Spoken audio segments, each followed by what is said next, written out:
नमस्कार, जनमुख NG live से मैं अंशुमान राय प्रस्तुत है वाराणसी और पूर्वांचल की खबरें।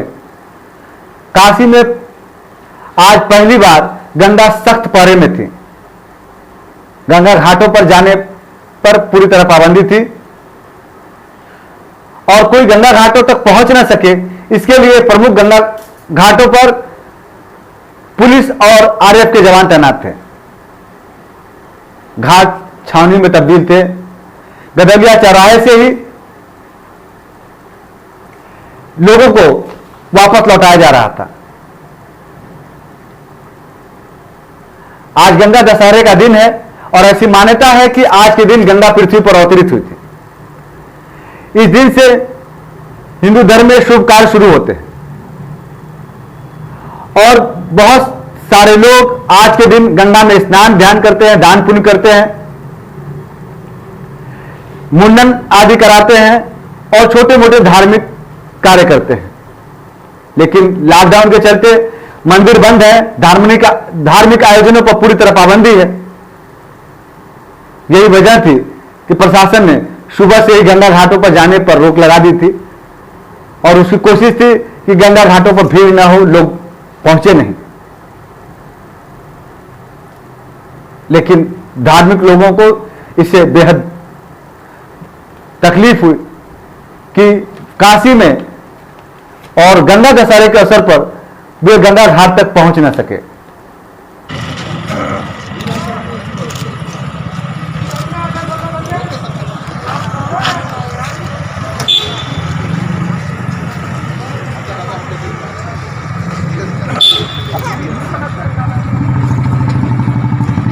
घाटों पर घूमने फिरने पर प्रतिबंध लगाया गया है।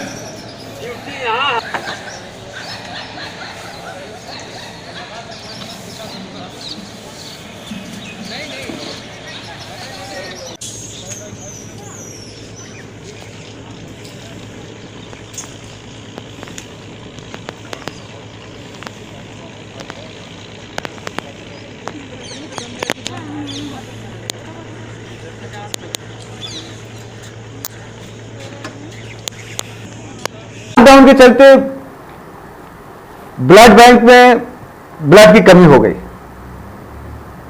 बीएचयू ब्लड बैंक और आईएमए के ब्लड बैंक दोनों जगह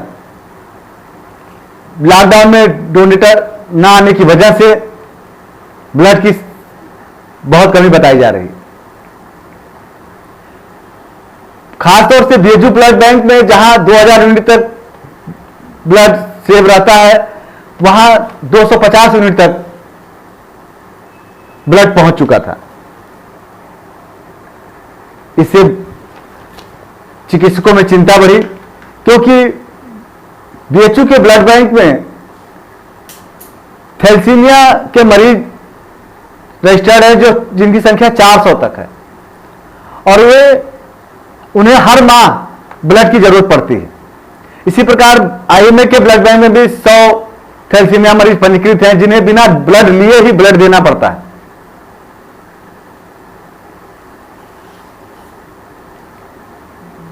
इस संदर्भ में आईएमए के सचिव डॉक्टर एसपी सिंह ने बताया कि अप्रैल माह में ब्लड की ज्यादा कमी थी, इस समय स्थिति थोड़ी सी ठीक हुई है, लेकिन अभी भी कई ग्रुप के ब्लड की कमी है, जैसे एबी पॉजिटिव ग्रुप की शॉर्टेज है। वहीं बीएचयू में ब्लड बैंक के कोऑर्डिनेटर अभिषेक सिंह ने बताया कि ब्लड की कमी को देखते हुए स्वयंसेवी संस्थाओं से अपील की जा रही है कि वे ज्यादा से ज्यादा संख्या में ब्लड डोनेट के लिए आगे आएं और इसका सकारात्मक परिणाम भी सामने आया है। पिछले 3-4 दिन के अंदर कई स्वयंसेवी संस्थाएं आगे आकर ब्लड डोनेट करने लगी। इस संदर्भ में कल सिंधी कल्याण समिति द्वारा अर्दली बाजार भुवनेश्वर नगर कॉलोनी में ब्लड डोनेशन कार्यक्रम का आयोजन किया गया और इस संदर्भ में हमने बात की आयोजकों से और समझने की कोशिश की कि उन्हें ये ब्लड डोनेशन की प्रेरणा कहां से मिली।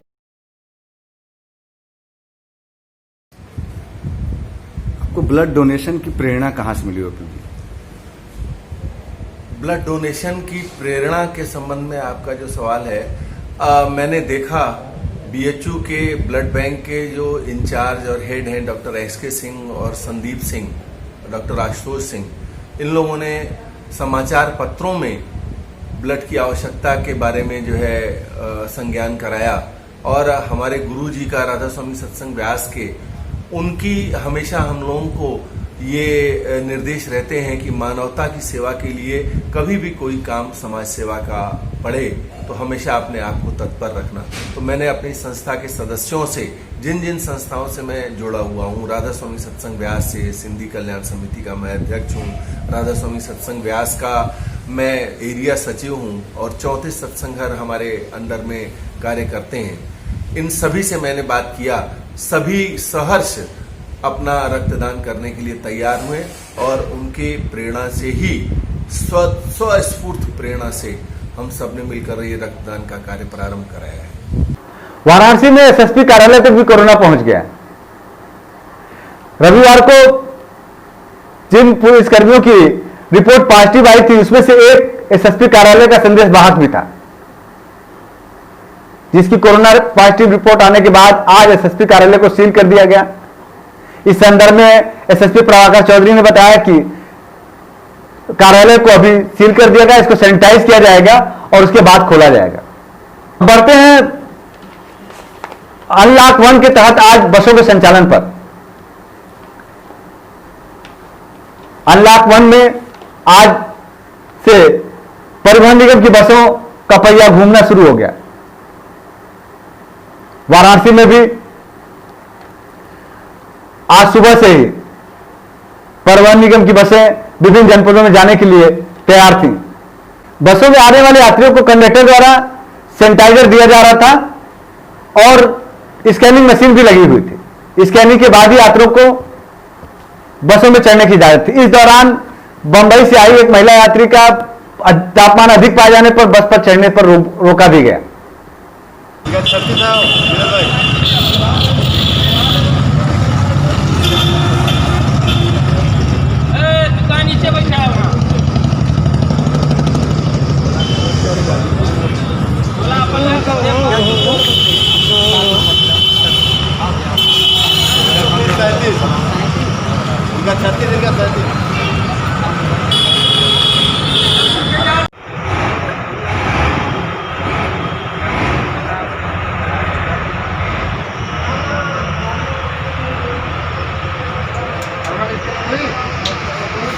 आज आदर्श गांव नागेपुर में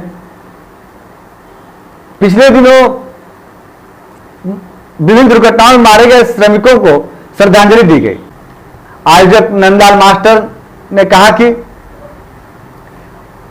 पिछले दिनों अपने अपने घर पहुंचने की कोशिश के दौरान 600 से ज्यादा प्रवासी श्रमिक सड़क दुर्घटना का शिकार हुए।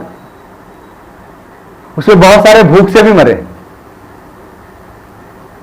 उन्होंने कहा ऐसे श्रमिकों के परिजनों को राहत सामग्री, राशन सामग्री के साथ साथ रोजगार भी उपलब्ध कराया जाए।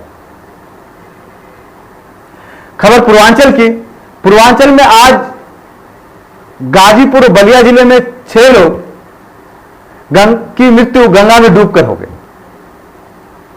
गाजीपुर में 3 लोगों में 2 सगे भाई और एक चचेरा भाई था, जिसकी बहुत छोटा महादेवा गंगा घाट पर सुबह नहाने के दौरान हुई।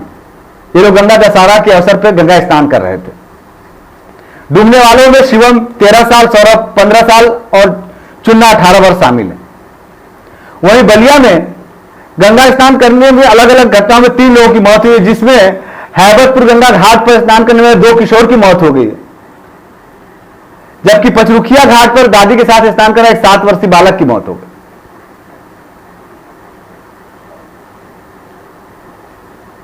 बात कोरोना की, तो पूर्वांचल में कोरोना का कहर जारी है। आज आजमगढ़ में 15 कोरोना पॉजिटिव मरीज सामने आए हैं, जिसमें एक 2 वर्ष का बालक भी शामिल है। इसके साथ ही आजमगढ़ में कोरोना पॉजिटिव मरीजों की संख्या 109 हो गई, जिसमें 93 मरीज अभी भी एक्टिव हैं। इसके साथ ही वाराणसी और पूर्वांचल खबरें आज समाप्त होती हैं। हम कल फिर मिलेंगे। नमस्कार। सबसे सटीक और विश्वसनीय खबरें पाने के लिए सब्सक्राइब करें जनमुख NG लाइव को और लगातार अपडेट्स पाने के लिए बेल आइकन को प्रेस करना न भूलें।